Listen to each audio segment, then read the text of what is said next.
The definition of agile is incredibly important when we're deciding if it has or has not been successful. And that's why the big A agile, the little A agile thing is important, but also the missing pieces across many, many companies that have driven some of the more negative outcomes that companies have experienced. Welcome to the Agile Digital Transformation Podcast, where we explore different aspects of digital transformation and digital experience with your host, Tim Butera, Content and Community Manager at AgileDrop. Hello, everyone. Thanks for tuning in. We're joined today by returning guest Chris Cooney, the Head of Developer Advocacy for SaaS observability platform Coralogix. In our original episode with Chris, we talked about data observability and how it can help or must enable digital transformation. And today, we'll be actually talking about the modern state of Agile. And this is a really exciting topic that I'm really excited to get in with you, Chris. So welcome back to the show. Very happy to have you back. Thank you very much for having me back. This is fantastic. I really enjoyed the first episode we did, and hopefully this is the second of many and more episodes. But yeah, this is brilliant, and it's a fantastic topic, extremely relevant right now. And as the whole industry is kind of taking a breather and looking at itself and deciding whether agile, quote unquote, agile is the way to go. So yeah, this is a brilliant, a very timely episode. So let's first get one thing out of the way. Are we talking about lowercase agile or agile with a capital A? What's the difference and why does the difference matter? Yeah, it's a fun one. It's one of those things where we could have just come up with two different names for it, but that would have been too easy. So we've decided to have a convention where it's either capitalized or not. Generally speaking, and I'll try and phrase this because I am extremely biased on this. So I'll try and phrase this as fairly and as objectively as possible. Lowercase agile refers to the philosophy is set out by the Agile Manifesto. So the Agile Manifesto was a document that was written some time ago, decades ago now, to review and assess the assumptions that we'd made in the software engineering industry. So if I was going to say lowercase agile, I would say that it's something like this. It's the manifesto goes individuals and interactions over processes and tools, working software over comprehensive documentation, customer collaboration over contract negotiation, and responding to change over following a plan. And it does go out to say as well that the things on the left, the individuals' interactions, working software, they are valued more than the things on the right, but it's not that the things on the right are valueless. So processes and tools still have their place. Comprehensive documentation is still very important, and so on. So that anything that's tightly related to that, I would call lowercase agile. That's about like it's more the philosophy and the general approach. Then there is uppercase agile. Uppercase agile would be things like frameworks, certifications, general approaches. So things like Scrum, Nexus, Less, Scrum of Scrums, Safe, or all of the many different things. These are all more formalized approaches to agile. Sometimes disparagingly called the agile industrial complex, I think is the thing that comes up a lot. But they are all, I would say, more formalized approaches to agile, and often catches quite a bit of criticism, that side of things. Some justified, some maybe unfair, but yes, that's the distinction. It's one is the core philosophy, and the other is the whole world of frameworks and certifications and roles and all sorts of things that sit around that philosophy. So which one are we going to talk about today, or is it going to be both a little bit? I'd say that it's going to be both because they are often confused, one for the other. So if I'll give you an example of that kind of confusion, I was the principal engineer in a previous role. I think I mentioned this in the first episode we did. But when I was a principal engineer, I was regularly going to teams and assessing how they were working and how they were collaborating and how they were breaking down stories and so on. And what I found was the teams that came to me said, we hate agile. I was like, okay, what is it about agility that you don't like? We hate story points. And I thought, well, just don't use them then. It's fine. Don't worry. And that's a classic mixing of lowercase and uppercase, because uppercase agile is the story points. It's the process and the approach, the formalized approach. And lowercase agile says, no. There's an outcome you're trying to drive, which is conversation and collaboration. And the story points are supposed to be a vehicle for that. So that was a really classic example where people mix it up. And that's why I think we're going to end up talking about both, because people often mistranslate the two and they misallocate the two depending on what their prior experience is and so on. Would you say that this mistranslation is an important factor in, companies maybe not having success with adopting agility? Yeah, I think there are a few things. So there's a recent study that was released. I say recent, maybe about 6 months ago or something is the first time I saw it, which was that there's a 268% higher failure rate for companies that adopt agile processes versus the ones that don't. And the study finished up and found that the two biggest factors that drive project success are a thorough assessment of requirements up front, which would be like completely, anathema in many sort of agile circles, I suppose. But the other thing was psychological safety, which is defined as the ability to raise concerns, speak your mind without the fear of reprisal. In other words, it's surface your mistakes is often the thing that agile, that psychological safety is often touted for. It's the ability to say, here is a problem that I have caused, and I wish we need to fix it as a team. Those are the two factors that drive product success that this study found. And it did not find that poker cards and story points and Scrum and all this kind of thing, it did not find that drove the outcomes that was expected. However, the success, if you like, of there are some justified critiques of this study, by the way. One is the definition of success. The other is the definition of agile. So organizations, the phrase that I hated the most, I despised this phrase, was, but that's not agile. And it bothered me a lot because that in and of itself, ironically, is not an agile mindset, because it's like you're focusing on the process and not on the point. So it really bothered me, that phrase, and I made a massive effort to scrub it from my vocabulary. It's the kind of thing I used to say when I was like a junior engineer, and I was very dogmatic about things. And as time went on, I became more experienced. I realized that reality requires some flexibility, and so the dogmatic approach to which people have adopted agile in the past has hurt them, and it's because they're coming from a world of things like Prince2 or very very quote unquote waterfall methodologies that require strict adherence to process, and they promise that the trade-off is basically adhere to whatever formalized process has been put in place. That will increase predictability and consistency, and that will mean that projects finish on time. That's the very high level gist of some of these waterfall things. And the problem, of course, is you can't predict the future. And Agile's response to that was, well, let's do less planning up front, and we'll kind of respond to change over following a plan, to quote one of the lines in the Agile Manifesto. The problem is that mindset shift never really happened in a lot of companies. And they basically said, okay, what are the new rules we're following? And it was like, oh, don't plan anything up front. Okay. And so I think that's a really legitimate critique of this study and this general massive backlash against agility, is that the amount of people who were very resistant to thorough upfront analysis of requirements that I met under the flag of Agile, because they thought that, oh, no, we should do the bare minimum analysis just to get moving, and then we'll worry about everything else empirically. And I thought, should we not spend a bit more time thoroughly understanding what we're doing? And then it's fine, we can learn as we go as well. And I'm not saying that we're going to predict the future, but just better understand what's going on. So yeah, the definition of agile is incredibly important when we're deciding if it has or has not been successful.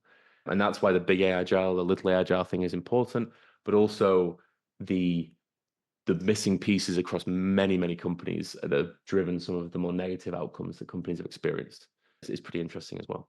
And how does all this relate to the two conflicts, one of process and framework and the other of dogma versus pragmatism? Yeah. So I would say that it links to what I suggested before about these companies have gone from very strict frameworks. So I'll give you an example. SAFe. Have you seen the SAFe framework? Yeah, I think I've discussed it even here on the podcast in one episode a while back. Yeah. So the scaled agile framework is I am not a fan personally. It's so complex. It's so rigorous. It reminds me of the Prince2 handbook that I was forced to read several years ago.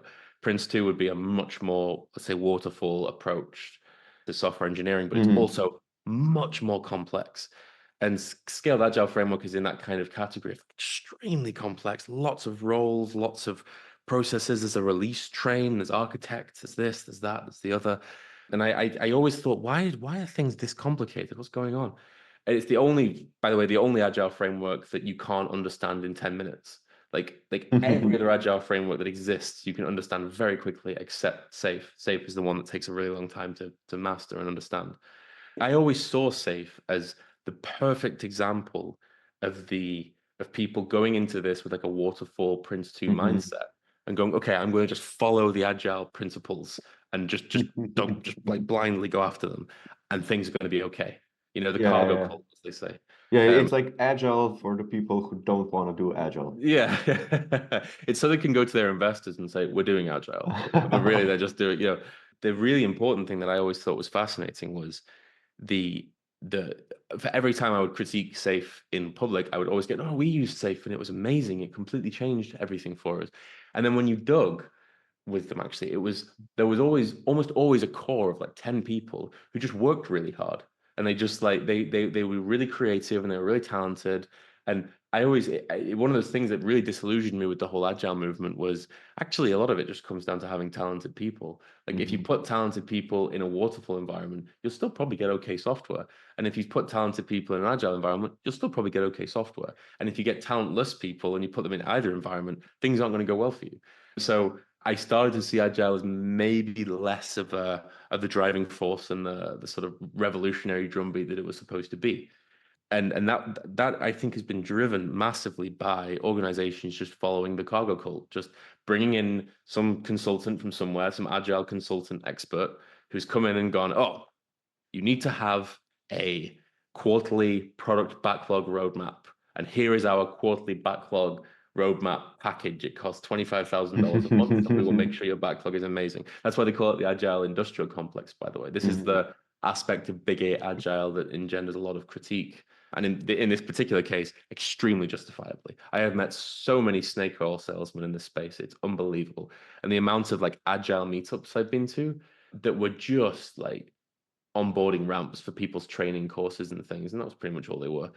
So yeah, I think this mindset and this almost desire to maintain the comfort and the fake certainty of waterfall organizationally has driven this industry of needlessly complex, fundamentally insane frameworks that don't really drive the outcomes they're supposed to drive.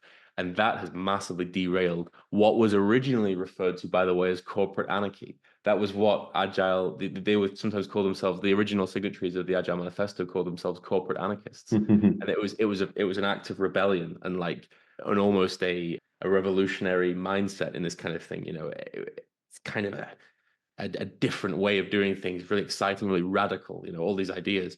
And for it to then just be adopted by the very group of people against which it was supposed to be a revolt is really, I think, where the failure and the decline started to happen. Yeah, I mean, we could go really deep on that one, but Oh, yeah.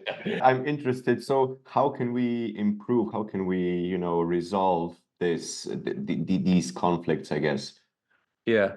I think so whenever I was doing the coaching, I found that the best thing I could do was quickly get to the problems that the customer was trying to solve, or the person was trying to solve. So in this case, I was working internally, and I would go to teams, and they would tell me, "Oh, we're doing planning poker, we're doing Scrum, we're doing this." I say, "Great! If Scrum works for you, Scrum works for you. Brilliant! It gets a lot of bad press. It's actually pretty good. Awesome." Mhm. And then they would say, "Oh, but we're following Scrum, but we just don't seem to be having the conversation. We don't be our backlog is a mess. We're doing 3 hours of backlog refinement every week, and it's just nothing's happening for us, and blah blah blah."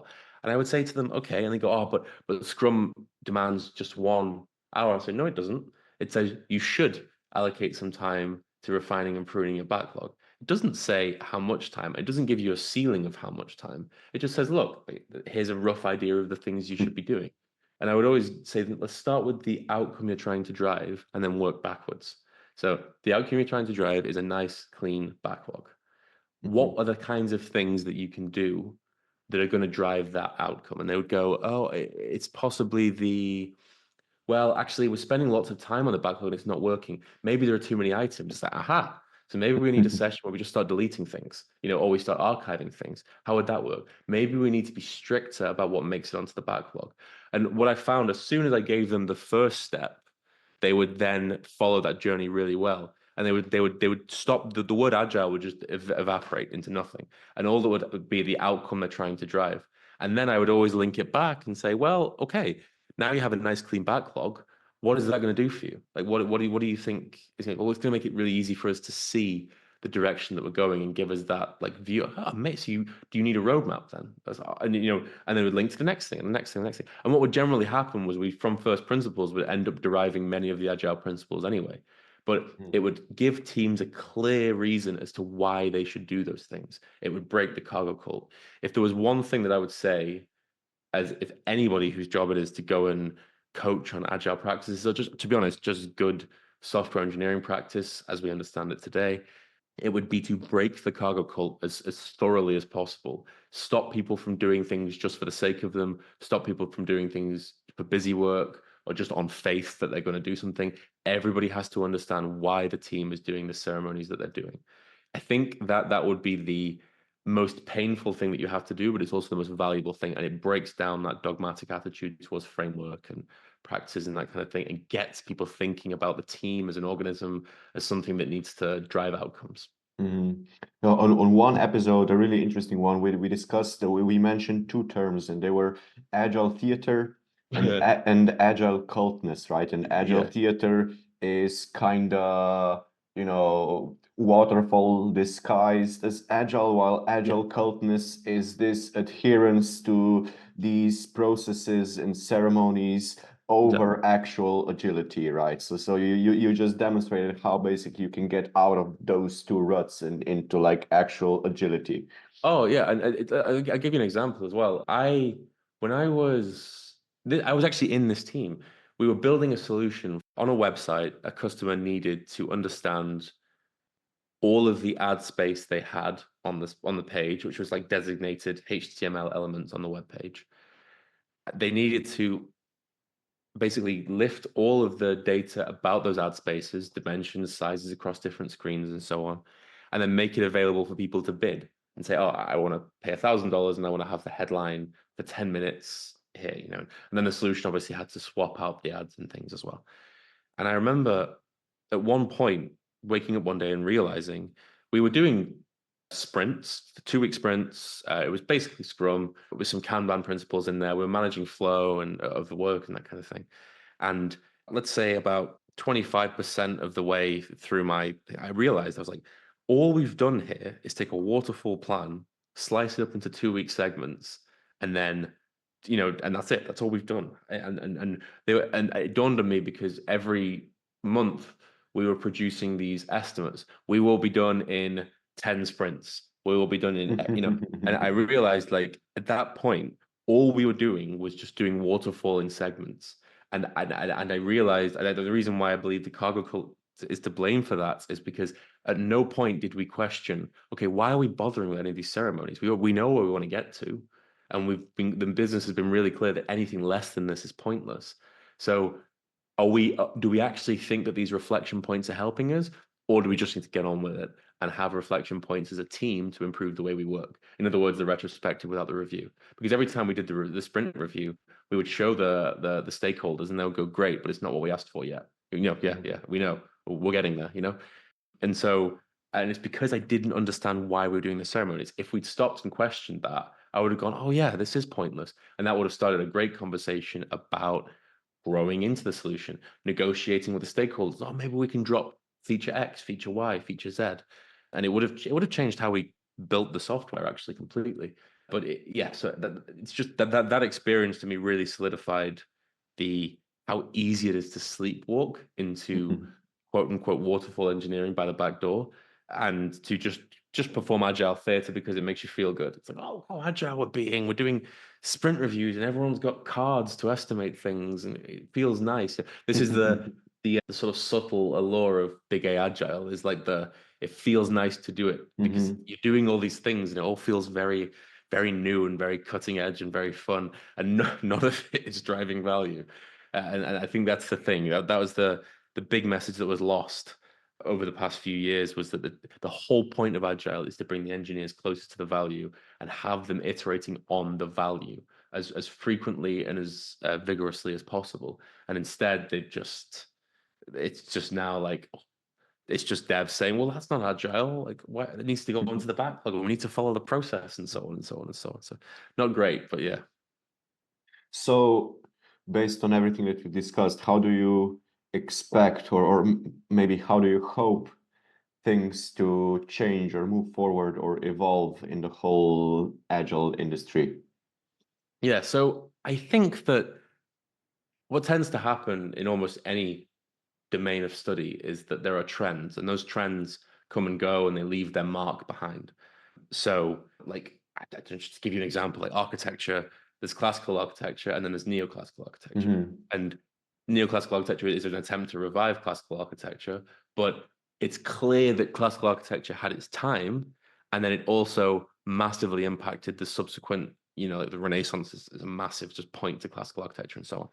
So in the same way, software engineering was very much about planning up front, and then the agile thing comes in and we all start planning in increments, and we start being more empirical and learning as we go and so on.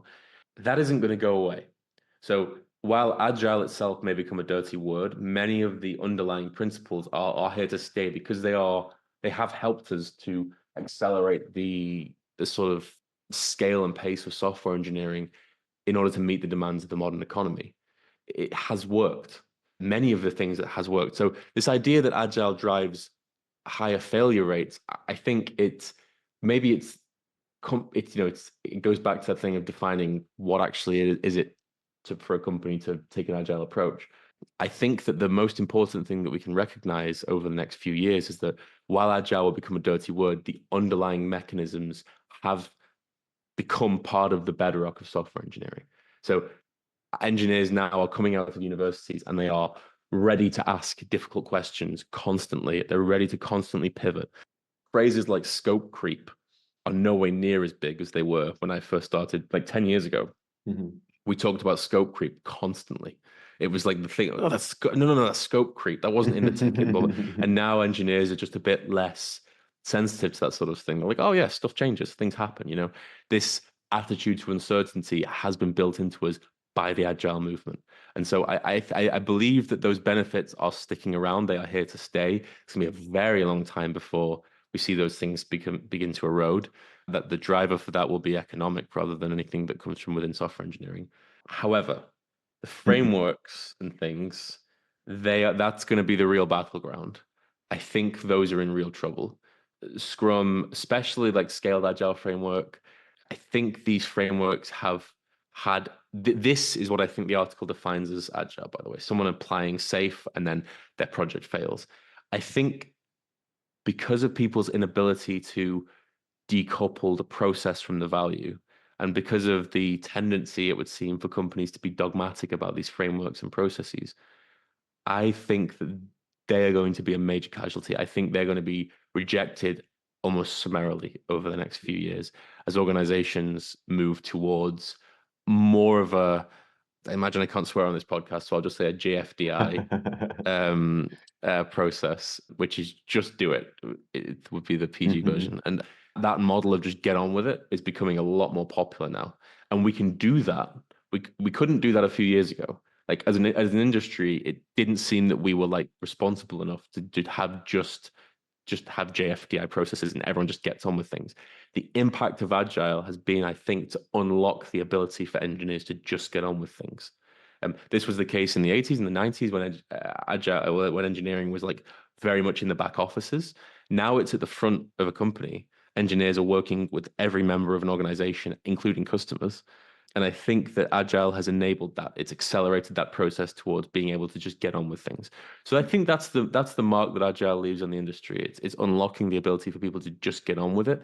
We're moving from being consciously agile to consciously process obsessed / faux agile to unconsciously agile but consciously we're just getting on with things. I think that's the transition we're experiencing now. And that's what this backlash is all about. People don't feel like they need the frameworks anymore. It's like a kid has learned to ride a bike and you're putting the stabilizers back onto the bike and the kid will hate this. No, I can't go fast anymore. What are we doing? You see, they want the stabilizers off. And I think that's what we're experiencing as an industry. I think those were some excellent observations and some great points to finish this particular conversation on. Chris, another excellent one. You need to send me a link to that article or the study that we talked about so that we can add it to the show notes along with our first episode. And of course, if anybody wants to contact you, get in touch with you, or learn more about your company, where can they do all that? So I'm on LinkedIn. If you look for Chris Cooney Coralogix, I'm there. My email is chris.cooney@coralogix.com. Feel free to email there. I'm terrible for replying to emails or just reading them in general. So I promise I'll get back to you as soon as I can. But yeah, I've really enjoyed this conversation. And I think that the topic is a fantastic one. It's extremely fascinating. And I am very excited to see where it goes over the next few years, for sure.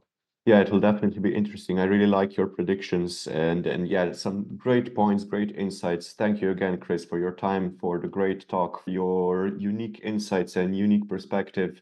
And till next time. Thank you very much. Well, to our listeners, that's all for this episode. Have a great day, everyone, and stay safe. Thanks for tuning in. If you'd like to check out our other episodes, you can find all of them at agiledrop.com/podcast, as well as on all the most popular podcasting platforms. Make sure to subscribe so you don't miss any new episodes, and don't forget to share the podcast with your friends and colleagues.